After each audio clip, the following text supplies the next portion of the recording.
Nous allons aujourd'hui démontrer le théorème 1 et 2 des milieux suite à la conjecture que nous avons vue en classe qui était de constater que si on prend le milieu I et J d'un triangle ABC, I milieu de AB, J milieu de AC, eh bien la droite IJ est parallèle à la droite BC et le segment IJ mesure la moitié du segment BC.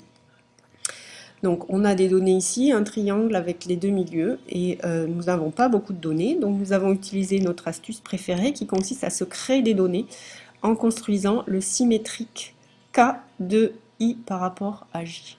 Donc K est le symétrique de I par rapport à J. Nous allons construire ici K et le renommer. Voilà. Et maintenant, nous allons nous intéresser plus particulièrement au quadrilatère IAKC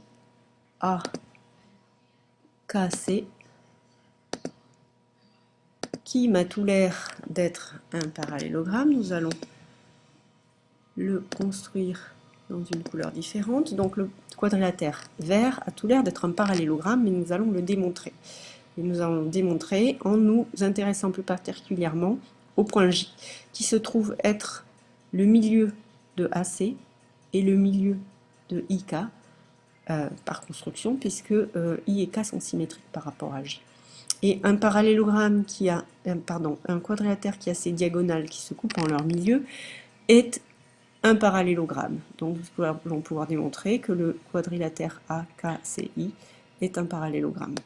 Donc première étape, je me sers du fait que j'ai construit K symétrique de I par rapport à J pour dire que J est le milieu de IK. Et comme dans le quadrilatère AKCI, J est le milieu des diagonales, donc à la fois de AC et de IK, eh bien le quadrilatère AKCI est un parallélogramme d'après le théorème 1 réciproque du parallélogramme. Nous allons maintenant exploiter les propriétés de ce parallélogramme. Puisque j'ai démontré que c'est un parallélogramme, je peux donc dire que le segment AI et le segment KC sont parallèles. Et en allant plus loin, puisque AI et KC sont parallèles, je peux aussi dire que BI et KC sont parallèles. Deuxièmement, comme c'est un parallélogramme, AI est égal à KC. Donc je peux déduire que IB va être égal à KC, parce que I étant le milieu de AB, eh bien AI est égal à IB. Donc IB est aussi égal à KC. Mais je viens de voir à l'étape 3 que IB était parallèle à KC et que IB est égal à KC. Donc si je considère le parallélogramme BIKC, que je vais ici dessiner en rouge pour que vous le voyez mieux. Voilà. Donc si je considère le quadrilatère BIKC, je viens de voir que IB et KC sont parallèles et égaux. Et d'après le théorème 4 réciproque, le quadrilatère IKCB, BIKC, est un parallélogramme.